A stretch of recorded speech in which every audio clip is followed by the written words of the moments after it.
Bonjour. Alors, vous avez peut-être vu qu'à la fin de chaque cérémonie, je me tourne là-bas vers le Jizo-sama et je dis maintenant on va remercier Jizo-sama, le Bodhisattva qui nous accompagne, etc. Donc voilà la photo.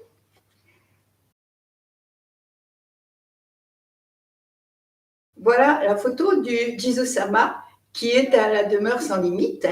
Et c'est de lui, de Jizo-sama en général, que je voudrais parler. En fait, je ne vais pas vraiment parler de ce qu'est le bodhisattva dans le bouddhisme, c'est pas le lieu ni le temps, et ni de ce que représente vraiment Jizo-sama dans le bouddhisme. Mais ce dont je voudrais parler, c'est le Jizo-sama populaire, celui qui parle, je dirais, au cœur de tous les Japonais, celui qui est une présence familière, un compagnon de route.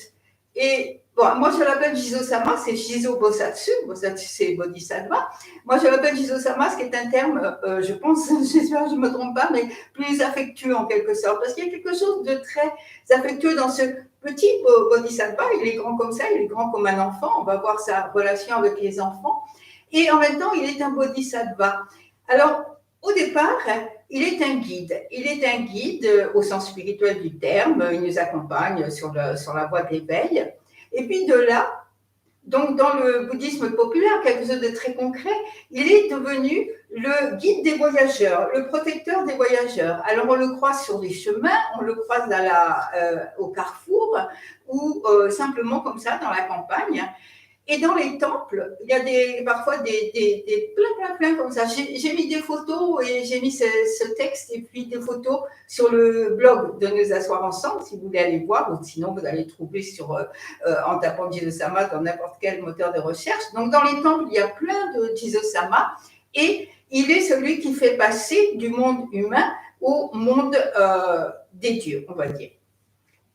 Alors j'ai dit, bon, juste un mot sur le Bodhisattva, ce qu'on trouve dans la Prajnaparamita à propos de Jizo-sama. Un des grands disciples, Subhuti, demande au Bouddha quelle est la manifestation de la grande compassion.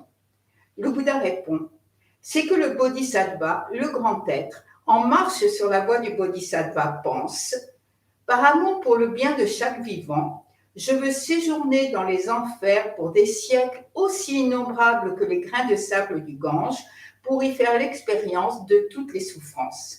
Et ça, c'est vraiment typiquement Jizo-sama parce que son nom sanskrit, puisqu'il vient de l'Inde, son nom sanskrit, c'est Kshitigarbha. Kshiti, c'est le Ji de Jizo et c'est la terre. Pardon.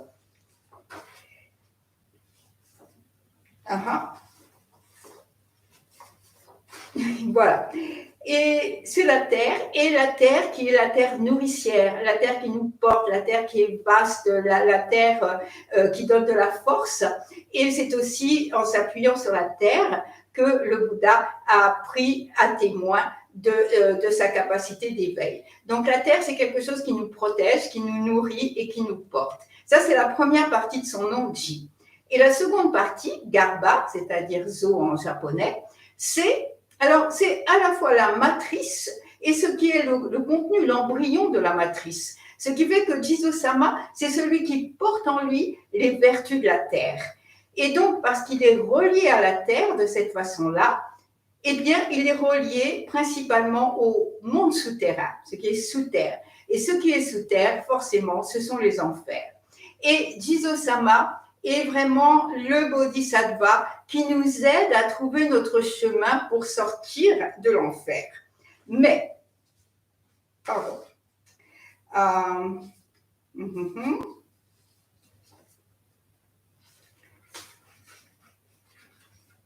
Ok.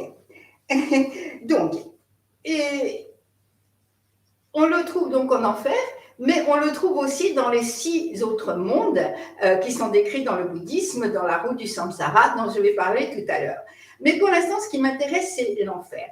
Parce que il y a une histoire absolument horrible dans le bouddhisme japonais, où vraiment il y a eu des imaginations incroyables à propos des femmes, de l'enfantement, de l'accouchement, et puis des enfants mort-nés, des fœtus, que ce soit des fœtus de fausses couches naturelles ou de fausses couches provoquées. Ben voilà, tous ces enfants, ces embryons, enfants, bébés, sont dans les limbes. Ça veut dire qu'ils sont en enfer. Et ils doivent, comme châtiment, d'avoir fait du chagrin à leurs parents.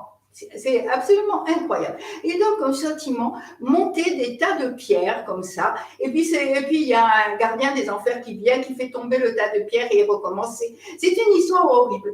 Et Jizo-sama, donc, il vient aider ses enfants, il les protège, il joue avec eux, il les aide et surtout il les fait sortir de l'enfer quand le gardien ne regarde pas. Et dans notre monde, vous allez voir souvent, au Japon, comme souvent un moteur de recherche, vous allez voir souvent que les petits Jizo comme ça ont un bonnet rouge ou alors un sorte de bavoir rouge. Et ce sont les parents ou toute personne désireuse de faire preuve de générosité qui va coudre ou tricoter ou acheter quelque chose pour Jizo et qui va lui mettre ça parce que c'est comme si c'était un enfant qu'on protège. C'est ça ce qui me touche beaucoup dans Jizo, c'est qu'il est à la fois le protecteur et celui qu'on a envie de protéger. On a ces deux côtés comme ça. Et donc, c'est toujours rouge. En fait, c'est rouge. Bon, ça, c'est une parenthèse. C'est rouge parce que rouge, c'est la couleur des enfants. Parce qu'il y avait jusqu'au 19e siècle la variole qui faisait des ravages chez les jeunes enfants. La variole, je crois, enfin c'est ce que j'ai compris, on devient tout rouge. Et donc, par une sorte de pensée magique, de déplacement magique, on a décidé que le rouge était une couleur protectrice. Et d'ailleurs, vous pouvez voir, quand on voit les petites représentations de Bodhidharma, il est toujours rouge parce que, entre autres choses, il était protecteur des enfants. Donc ça, c'est une parenthèse. Mais c'est très impressionnant de voir tous ces petits Jizo. On en voit partout, même à Tokyo, on va en voir sous un petit abri en bois, par exemple, avec un peu de fleurs, et puis souvent habillé en rouge comme ça. Et puis pour terminer, il est aussi le gardien de ceux qui n'ont pas de tombe ou qui ont été oubliés. Et puis, c'est amusant parce que comme il va en enfer et que l'enfer c'est aussi le feu, les flammes, il est le protecteur des pompiers. Voilà.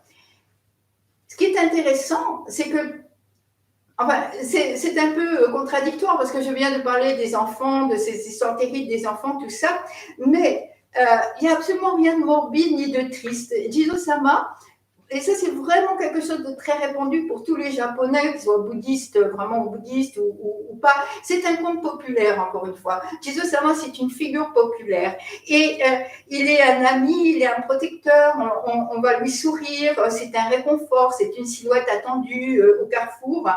Et il est vraiment présent partout au Japon et il est comme une présence amicale. Voilà. Et alors, il y a plusieurs origines, bien sûr, de ce Jizo, mais voici celle que moi, j'ai choisie tout à fait arbitrairement parce que c'est celle que je préfère.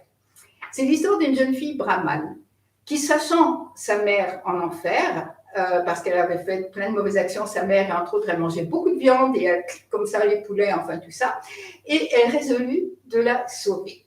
Alors, elle va au temple, elle fait des offrandes de fleurs, des offrandes d'encens, on dit qu'elle vend tous ses biens pour faire des offrandes, et le Bouddha de cette ère, c'est une chose ancienne, bien sûr, le Bouddha de la méditation et de l'éveil fleuri, est touché par sa piété filiale, c'est vraiment central, la piété filiale, hein, Chine, Japon, donc touché par sa piété filiale, il l'emmène en enfer où il explique que grâce au don de sa fille, cette femme a accumulé plein de mérites et qu'elle peut quitter l'enfer pour le paradis. Donc là, on est en plein dans le bouddhisme japonais avec l'histoire des mérites et tout ça, mais bon. Donc, revenu au monde, et c'est là où ça me touche, revenue au monde, la jeune fille est soulagée que sa mère soit sortie des enfers. Mais elle reste marquée, en fait, par les souffrances qu'elle a vues en enfer. Et elle fait le vœu devant le portrait donc, du Bouddha de la méditation et de l'éveil fleuri. Elle fait le vœu de revenir encore et encore dans ce monde humain pour aider tous les êtres et les sauver de l'enfer. Et c'est ça, en fait. même s'il y a plein de questions posées par cette histoire, pourquoi de jeunes filles elle est devenue un homme, par exemple, enfin, ou indéterminé. Enfin, le Jizo c'était un peu indéterminé, mais il ressemble plus à un petit garçon. Mais bon, tout ça, on trouve des réponses dans le Sutra du Lotus, le Vimalakirti, etc. Mais pour moi, ce qui m'intéresse dans cette histoire de jeunes filles qui, touchées par la souffrance, décident de revenir encore et encore dans le monde, c'est que la dimension de compassion qui naît lorsque nous dépassons notre propre souffrance et que nous pouvons voir celle des autres et la ressentir et vouloir les aimer. Mais, et c'est là où c'est difficile en même temps, c'est que ça part de notre propre souffrance et que c'est en dépassant cette propre souffrance, tant que nous n'avons pas connu cette souffrance, nous ne pouvons pas mesurer en quelque sorte celle des autres et nous ne pouvons pas prendre cette décision, faire ce vœu d'aider tous les êtres. Alors, évidemment, chaque souffrance, là, c'est la souffrance d'avoir vu sa mère en enfer, etc. Dans chaque vie, il y a des souffrances et elles sont toutes différentes et ressenties différemment dans chaque vie. Mais ce qui est intéressant, c'est la compassion née de la, je dirais, de la racine de la souffrance, d'aller à la racine de la souffrance. Et à ce moment-là, on peut partager toutes les souffrances, même celles, les formes de souffrance qu'on ne connaît pas, et faire le vœu de décider d'aider. Mais si nous restons enfouis dans notre propre souffrance, eh bien, nous ne pouvons pas voir celle des autres. Nous sommes en quelque sorte aveugles à la souffrance des autres et nous ne pouvons pas décider de l'aider. Ça, c'est Jizo. Et cette aide de Jizo, je reviens à Jizo après ce détour par la compassion, cette aide de Jizo, elle va être au Japon, on va la retrouver sous plein de formes. Presque chaque province, en quelque sorte, a son Jizo. Et plein d'histoires. Je ne peux pas raconter tout, mais par exemple, moi, celle que j'aime beaucoup, c'est l'histoire d'une vieille dame. Alors, c'est un conte. Encore une fois, Jizo, c'est du conte. Et c'est ça ce qui touche le cœur, d'ailleurs. L'histoire d'une vieille dame. Alors, ça se passe autrefois. Alors, on dit en japonais, mukashi, mukashi. Il était une fois une vieille dame veuve qui devait repiquer le riz pour pouvoir manger ensuite. Et alors, elle repique le riz, mais elle a tellement mal et tout, que quand la nuit arrive, elle n'a pas réussi à repiquer tout son champ, elle va se coucher comme ça. Et le lendemain matin, elle se lève, comme ça, et elle va dans son champ, et là, tout est repiqué comme ça. Et elle voit près du champ, des petits pieds boueux. Voilà, ça c'est voilà ce que fait Jizo-sama, voilà le Jizo-sama de l'imaginaire japonais. Alors, je voulais montrer cette image. C'est celle que j'ai mise ici pour la nouvelle année. Sur cette image, vous voyez, il y a 6 petits Jizo. Et c'est ce qu'on voit souvent dans les cours de temple, parce que ce sont les Jizo des 6 mondes ou des 6 voies. Je vais le dire, mais très brièvement. Encore une fois, je ne veux pas, c'est pas détailler tant des choses que de montrer quelque chose. Mais ça me semble important de montrer la roue du samsara dans laquelle nous tournons. Et bon, on peut le comprendre soit par migration, ça veut dire qu'une fois on va naître dans le monde humain, une fois on va naître dans le monde animal, une fois on va naître dans le monde des dieux, etc. Je pense que nous le comprenons plus en tant qu'état d'esprit, en quelque sorte. Et donc, voilà les 6 mondes très rapidement. Il faut bien comprendre que c'est une roue et donc que ça tourne et qu'on passe de l'un à l'autre. Par exemple, on va se réveiller, waouh, tout va bien, on est dans le monde des dieux, on est content, tout baigne, c'est super. Et puis là-dessus, on va avoir un coup de téléphone et on va apprendre une nouvelle qui va nous mettre en colère. Horrible, et on va passer au monde des enfers avec notre colère, et puis petit à petit on va se calmer, on va décider de rester au chaud, de s'occuper de rien, on va passer au monde animal, etc. Voilà, on va tourner comme ça, voilà, je le dis sur une journée, mais c'est intéressant parce que parfois on peut voir comment dans une journée on va tourner d'un monde à l'autre. Donc voilà ces 6 mondes. Le monde des dieux, il est parfait, mais transitoire. Il n'aide pas à aller vers l'éveil parce que tout est parfait, on ne bouge pas, et il y a cette compassion dont je parlais à l'instant. Ensuite, le monde des êtres humains. C'est le monde de la souffrance, mais c'est aussi le monde qui permet de passer au-delà de la souffrance, de la dépasser, d'avancer sur le chemin de l'éveil et de prendre les vœux de Bodhisattva. Donc, c'est le monde le plus précieux. Ensuite, il y a le monde des Asuras. Les Asuras sont des espèces de démons. C'est comme des dieux, mais c'est dans la compétition. Tout le temps, c'est querelleur, belliqueux, dans la compétition. Bon, là, on peut voir de quoi ça parle. Ensuite, il y a les. Alors là, on voit encore mieux, ça, les esprits avides. Là, on peut se voir. On peut se voir, moi je pense qu'on peut se voir. Et puis, les êtres de l'enfer, les êtres démoniaques. Donc, c'est une roue, on passe de l'un à l'autre, mais ce qui est intéressant et ce qui me touche, c'est que dans chacun de ces mondes, il y a un Jizo pour nous aider et pour nous guider. Il n'y a aucun monde où on soit abandonné, en fait. Et ça, on va trouver la même chose avec Avalokiteshvara, Kanzeon. Et par contre, elle change de forme suivant les mondes. Ben, peut-être on aura l'occasion d'en parler. Mais Jizo, c'est toujours ce petit bonhomme, ce petit enfant et ce bodhisattva dans tous les mondes. Et cette image est extraite d'un dessin animé. C'est un dessin animé très ancien. Quand je ne sais pas comment je suis tombée dessus une fois dans le web. Et quand je lui montrais à des amies japonaises, elles étaient très touchées parce que c'est ce qu'elles avaient vu quand elles étaient anciennes, quand elles étaient jeunes, pardon. Donc c'est un ancien dessin animé. Et bon, il est très court, j'ai mis le lien pour aller le voir. Il dure 5 minutes, ça n'a pas d'importance si vous ne comprenez pas le japonais parce qu'il est très visuel. Il y a une jolie petite musique. Il commence comme ça, Mukashi, Mukashi. Il était une fois. Et on a un couple de personnes âgées, de vieillards. Il neige, il fait froid. Il y a Uji-san, le grand-père, Oba-san, la grand-mère. Et ils sont là tous les deux. Et il n'y a plus rien chez eux. Il n'y a plus rien à manger, il n'y a plus rien. Et alors, ils prennent une décision. Et le film se déroule parce que comme il n'y a plus rien, elle donne à son mari la dernière chose qu'il leur reste, la dernière chose avant, c'est le chapeau qu'elle portait le jour de son mariage. Et son mari part en ville avec ce chapeau, la chose qui, voilà, pour aller le vendre. Et en chemin, il tombe sur un Jizo. Je vous laisse regarder le film, j'ai mis le lien, c'est vraiment très, très joli.